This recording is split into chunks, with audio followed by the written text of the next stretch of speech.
नमस्कार मित्रों, कर्म और धर्म, इन दोनों में श्रेष्ठ कौन है? आपने कह दिया कर्म, हमने कह दिया धर्म, लेकिन कहने से कुछ नहीं होता, हर चीज को सिद्ध करना होता है। आइए हम सिद्ध करते हैं कि कर्म और धर्म इन दोनों में श्रेष्ठ कौन है, बड़ा कौन है और इनमें क्या अंतर है। अब आप हमसे पूछे कि धर्म और कर्म में श्रेष्ठ कौन है, तो हम आपको बता दें कि धर्म श्रेष्ठ है। लेकिन कैसे? अब सुनिए, इस धरती पर जो भी कर्म कर रहा है, यहाँ तक कि आंखों की पलक झपक रही है, तो वह अपना कर्म हो रहा है। हम बोल रहे हैं, यह भी कर्म है। आप बैठे बैठे सुन रहे हैं, यह भी कर्म है। आप मोबाइल चला रहे हैं, यह भी एक कर्म है। कुछ भी आप कर रहे हैं, वह क्या है? कर्म है। कोई शराब पी रहा है तो वह भी कर्म है, और कोई दूध पी रहा है तो वह भी कर्म है। माँ के पैर दबाना कर्म है, और माँ को गालियां देना भी कर्म है। किसी के साथ झगड़ा करना भी कर्म है, और किसी की आरती उतारना भी कर्म है। परंतु अब हमारा धर्म जो है वह क्या कार्य करता है, इसे समझते हैं। धर्म जो है वह यह बताएगा कि कौन सा कर्म करना है और कौन सा कर्म नहीं करना है। बिना धर्म के कर्म अंधा है, उसे दिखाई नहीं देता है कि क्या सही है और क्या गलत है, क्या पाप है और क्या पुण्य है। यह धर्म ही है जो हमें दिखाता है। कर्म दो प्रकार के होते हैं, एक अच्छा कर्म और एक बुरा कर्म। धर्म ही दृष्टि देता है कि दूध पीने का कर्म करना है, लेकिन शराब पीने का कर्म नहीं करना है। माँ के पांव दबाने का कर्म तो करना है, लेकिन माँ को गालियां देने का कर्म नहीं करना है। मेहनत करने का कर्म तो करना है, लेकिन चोरी करने का कर्म नहीं करना है। अब कर्म हमें दो चीजें देता है, अच्छा कर्म हमें पुण्य देता है और बुरा कर्म हमें पाप देता है। अब कोई व्यक्ति किसी प्राणी को मारकर और उसे पकाकर खा रहा है, तो वह भी अपना कर्म तो कर रहा है, लेकिन उसे धर्म का ज्ञान ना होने से उसका वह कर्म उसे पाप दे रहा है। इसीलिए व्यक्ति कर्म तो कर लेता है, लेकिन उसे धर्म का ज्ञान ना होने से व्यक्ति वह कर्म भी करता है जो उसे नहीं करना चाहिए। व्यक्ति को वही कर्म करना चाहिए जो करने योग्य है, लेकिन उससे पहले उसे धर्म की कसौटी पर कस लेना चाहिए कि यह कर्म योग्य है या नहीं है। आपके पास छुरी या चाकू है तो इससे आप किसी प्राणी की गर्दन भी काट सकते हैं और किसी फल को भी काट सकते हैं। आपको कौन सा कर्म करना चाहिए यह धर्म बताता है। इसीलिए प्रत्येक व्यक्ति को धर्म का ज्ञान होना अति आवश्यक है। सूर्य का धर्म है सौरमंडल में प्रकाश फैलाना, पानी का धर्म है जीवधारियों की प्यास को बुझा देना। इसी प्रकार माता पिता का धर्म है अपने संतान का अच्छे प्रकार से पालन पोषण करना। उसी प्रकार संतान का धर्म है माता पिता को वृद्धावस्था में सहारा देना। शासक का धर्म है प्रजा का पूरी लगन के साथ पालन करना। उसी तरह विद्यार्थी का धर्म है ध्यान पूर्वक विद्या अध्ययन करना। इस तरह से ईमानदारी पूर्वक अपने कर्तव्य का निर्वाह करना ही वास्तविक धर्म है। अब धर्म को सही अर्थ में जानना भी बहुत जरूरी है। जैसे कि हमारे यहाँ कहा गया है कि अहिंसा परमो धर्मः। अब एक राजा के लिए अहिंसा यानी दूसरे राज्य के राजा को या उनके प्रजाजनों की बुरी महत्वाकांक्षाओं के चलते हिंसा न करना होता है। साथ में अपने राज्य के भी नागरिकों की और प्राणियों की हिंसा ना करें। लेकिन जब कोई लुटेरा या आक्रमणकर्ता हमला कर दे तो उस दुश्मन को और उसकी सेना को नेस्तनाबूद करना ही राजा का धर्म होता है।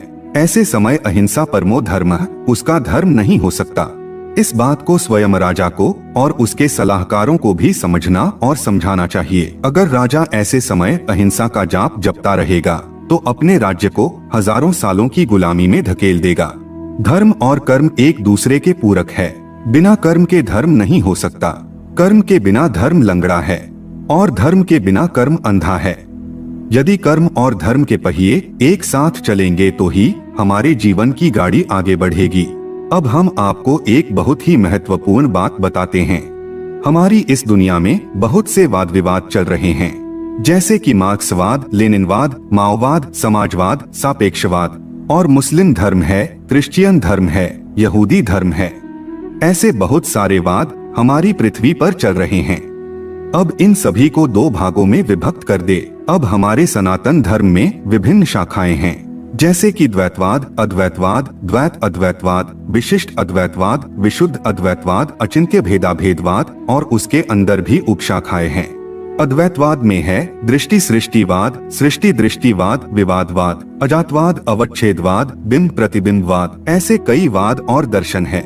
इन सबको दो हिस्सों में विभक्त कर दे, एक आध्यात्मिकवाद और एक भौतिकवाद। यहाँ आकर के खड़े हो जाइए, यानी कि एक आध्यात्मिकवाद और एक भौतिकवाद। क्यों?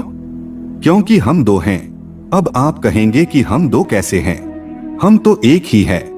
तो सुनो, एक असली में यानी आत्मा और एक नकली में यानी शरीर। अज्ञानी से पूछे मैं कौन, तो कहेगा शरीर। ज्ञानी से पूछेगा मैं कौन, तो कहेगा आत्मा। तो असली मैं और नकली मैं, यह दो हो गए। मैं आत्मा और मेरा यह शरीर। इसके अनुसार दो धर्म बने, एक जो शरीर का धर्म है और दूसरा जो आत्मा का धर्म है। जो शरीर का धर्म है वह शारीरिक धर्म और जो आत्मा का धर्म है वह आत्मिक धर्म या आध्यात्मिक धर्म। अब मान लो कि किसी का शरीर ब्राह्मण का है, तो उसका शारीरिक धर्म क्या होगा? उसका शारीरिक धर्म होगा पूजा पाठ करना, अध्ययन करना और करवाना। और जो वेदों में ब्राह्मण के लिए बताया गया है वह उसका शारीरिक धर्म होगा। तो अब आत्मा क्या है? क्या आत्मा भी ब्राह्मण है? जी नहीं, आत्मा की कोई उपाधि नहीं होती है। न अहम मनुष्यो, न च देव यक्ष, न ब्राह्मण क्षत्रिय वैश्य शूद्र, न ब्रह्मचारी, न गृही, वनस्थो, भिक्षुन चाहम निस्बोध रूपः। तो आत्मा कहती है कि मैं देवता, यक्ष, ब्राह्मण, क्षत्रिय, वैश्य, शूद्र, ब्रह्मचारी, गृही और सन्यासी नहीं हूँ। मैं तो निज बोध स्वरूप शुद्ध आत्मा हूँ। तो आत्मा का धर्म क्या होता है? आप सभी जानते ही होंगे कि आत्मा परमात्मा का अंश है। तो आत्मा का धर्म होता है अपने अंशी को धारण करना, यानी परमात्मा को धारण करना, परमेश्वर की भक्ति करना, परमेश्वर को जानना, अपने आप को जानना यानी आत्मा को जानना और परमेश्वर में लीन हो जाना ही आत्मा का धर्म है। तो शरीर का धर्म क्या होता है? तो अपनी सांसारिक परिस्थितियों के अनुसार अपने कर्तव्य आदि का पालन करना, यह शारीरिक धर्म होता है। अब इससे हमें चार प्रकार के लोग मिलते हैं। पहला है कर्मी। अब जो कर्मी होता है वह शारीरिक धर्म करता है, अपनी ड्यूटी करता है, लेकिन आध्यात्मिक धर्म का पालन नहीं करता, भगवान में मन नहीं लगाता, आत्मा क्या है वह नहीं जानता और परमेश्वर को भी नहीं जानता। अब नंबर 2 है विकर्मी। विकर्मी शारीरिक धर्म भी नहीं करता और आध्यात्मिक धर्म भी नहीं करता, इसीलिए विकर्मी सीधे नरक जाता है।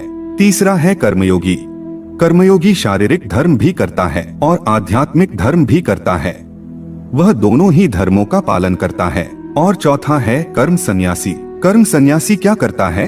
तो वह शारीरिक धर्म को छोड़ देता है, मात्र आध्यात्मिक धर्म का ही पालन करता है। जैसे कि संसार छोड़कर बने हुए असली त्यागी, बैरागी, योगी इत्यादि। अब हम रहते तो इस संसार में ही हैं, सन्यासी तो हम हैं नहीं।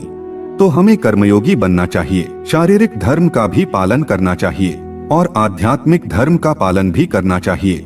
गीता में भी भगवान श्री कृष्ण अर्जुन को कर्मयोगी बनने की सलाह देते हैं। और अगर आप ऐसा नहीं कर सकते तो सब कुछ छोड़कर प्रभु की शरण में चले जाएं, क्योंकि हम सभी आत्माओं के लिए आध्यात्मिक परमो धर्म है। आत्मिक धर्म ही परम धर्म है। अब जब संसार में धर्म का क्षय होने लगता है, पुत्र अपने पुत्र धर्म का पालन नहीं करता, पत्नी अपने पत्नी धर्म का पालन नहीं करती, राजा अपने राज्य धर्म का पालन नहीं करता, लोग धर्म क्या है यह भूलने लगते हैं और झूठे संप्रदायों के चंगुल में फंसकर झूठे धर्म का पालन करने लगते हैं। मानव अपने मानवता के धर्म को भूल जाता है, इंसान अपनी इंसानियत के धर्म को भूल जाता है। व्यक्ति क्या सही है और क्या गलत है इसका निर्णय नहीं कर पाता और संसार में अराजकता, अंधकार, अविश्वसनीयता और अधर्म अपने चरम सीमा तक पहुंच जाता है। तब भगवान पापियों का और दुष्टों का नाश करने के लिए अपने इस कथन को साकार करते हैं। यदा यदा हि धर्मस्य ग्लानिर्भवति भारत अभ्युत्थानम् अधर्मस्य तदात्मानं सृजाम्यहम् परित्राणाय साधूनां विनाशाय च दुष्कृतां धर्म संस्थापनार्थाय संभवामि युगे युगे। तो मित्रों, ऐसी ही ज्ञान भरी और आध्यात्म